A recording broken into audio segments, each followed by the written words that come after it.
Hello दोस्तों, आज जो मैं आपको कहानी सुनाने जा रही हूँ ये कहानी है चुड़ैल के जादुई 3 सैंडल की। तो चलिए दोस्तों देखते हैं चुड़ैल के 3 सैंडल की कहानी। बहुत समय पहले समुंदर के तट के किनारे घने जंगल में 3 पैरों वाली एक चुड़ैल रहती थी।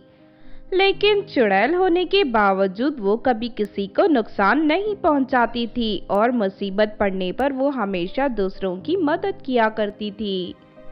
कहते हैं चुड़ैल की सारी शक्तियां उसकी 3 सैंडल में थीं, जो वो अपने पैरों में पहनकर रखती थी।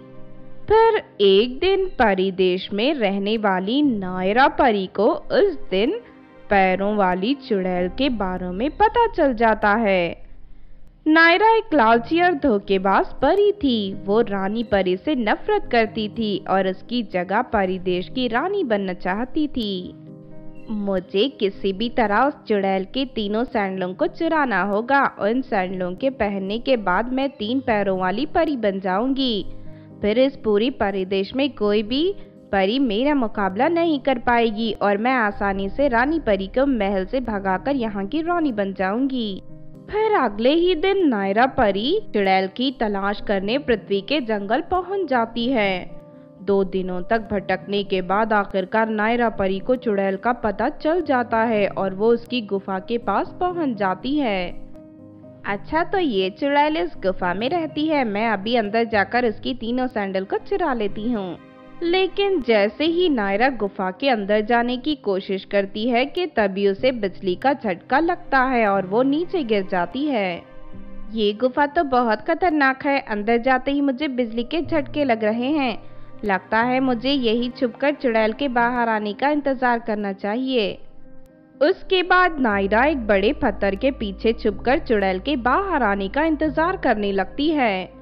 फिर शाम होते ही चुड़ैल गुफा से बाहर निकल आती है। उसके बाद चुड़ैल समंदर के किनारे चली जाती है।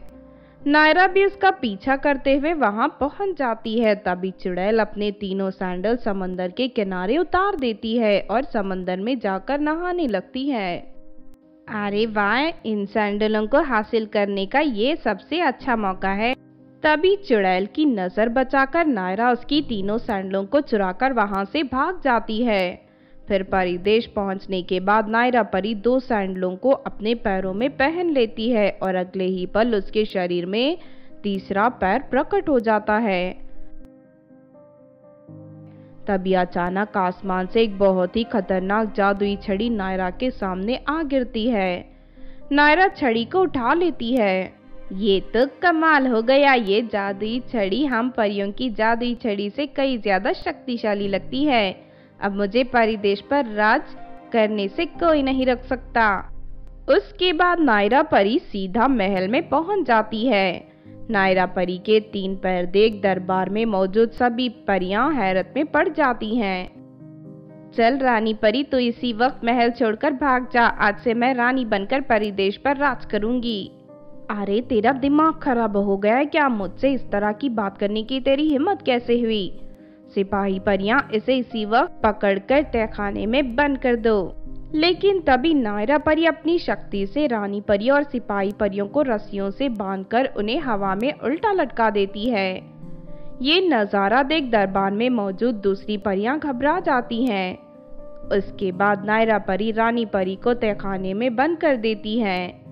इस तरह नायरा परी जबरदस्ती परिदेश की रानी बनकर वहां राज करने लगती है।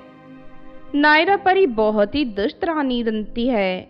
वो परिदेश की परियों पर अत्याचार करना शुरू कर देती है। सभी परियां उससे नफरत करने लगती हैं। लेकिन नायरा परी की शक्तियों के सामने वो सभी मजबूर थी और चुपचाप उसका जुल्म बर्दाश्त कर रही थी। दूसरी तरफ चुड़ैल अपने 3 सैंडलों को चुराने वाले चोर को ढूंढ रही थी। फिर एक दिन उसे पता चलता है कि नायरा परी ने इसकी 3 सैंडल चुराई हैं। नायरा परी को सबक सिखाने के लिए चुड़ैल एक परी का रूप धारण करके महल में पहुंच जाती है। मैं पड़ोस की परिदेश से आई हूँ रानी जी। मैंने सुना है आपके पास 3 जादुई सैंडल है जिनकी वजह से आप 3 पैरों वाली परी बनी हो। अगर आप चाहो तो मैं आपको 10 हाथों वाली परी बना सकती हूँ। उसके बाद आप पूरी दुनिया की सबसे शक्तिशाली परी बन जाओगी। लेकिन 10 हाथों वाली परी बनने के लिए मुझे क्या करना होगा? पास के समुंदर के नीचे 10 जादुई कंगन मौजूद हैं। अगर आप उन कंगनों को बाहर निकालकर पहन लो तो फिर आप हाथों वाली परी बन सकते हो। ये सुनकर नायरा परी खुशी से उछल पड़ती है और फौरन चुड़ैल के साथ समुंदर के किनारे पहुंच जाती है। चलिए रानी जी, समुंदर के अंदर जाकर उन जादुई कंगनों को निकाल कर लाइए। नायरा परी बिना देर के समुंदर में छलांग लगा देती है। लेकिन तभी अचानक उन तीनों सैंडलों में आग लग जाती है और नायरा परी का शरीर जलने लगता है। अरे ये क्या हो रहा है? इन सैंडलों में तो आग लग गई। ये कैसे हुआ? बचाओ मुझे। तभी चुड़ैल अपने असली रूप में आ जाती है। अरे बेवकूफ परी, इस जादुई सैंडलों के ऊपर श्राप है कि पानी के संपर्क में आते ही इन पर आग लग जाएगी। तुझ जैसी लालची और धोखेबाज परी को सबक सिखाने के लिए मैंने तुझसे झूठ कहा था। नायरा परी समुंदर के पानी से आग बुझाने की कोशिश करती है, लेकिन वो आग और बढ़ती चली जाती है और थोड़ी ही देर में नायरा परी के दर्दनाक मौत हो जाती है। उसके बाद चुड़ैल जादुई रस्सी से उन तीनों सैंडलों को पानी से बाहर खींचकर पहन लेती है। फिर चुड़ैल तहखाने में कैद रानी परी को आजाद करके अपने जंगलों में वापस लौट जाती है। तो आपने देखा दोस्तों चुड़ैल के 3 सैंडल की कहानी। इस कहानी से हमें ये सीख मिलती है कि लालची और धोखेबाज लोग ज्यादा दिनों तक सुखी नहीं रहते। एक न एक दिन उनके पाप का घड़ा भर जाता है और उन्हें उनके कर्मों की बुरी सजा भुगतनी ही पड़ती है। अगर ये कहानी आपको अच्छी लगी हो तो ज़रूर लाइक करें और हमारे चैनल छोटू टीवी को सब्सक्राइब भी कर लें। और हाँ दोस्तों, हमें कमेंट करके ज़रूर बताना कि आपको कहानी कैसी लगी।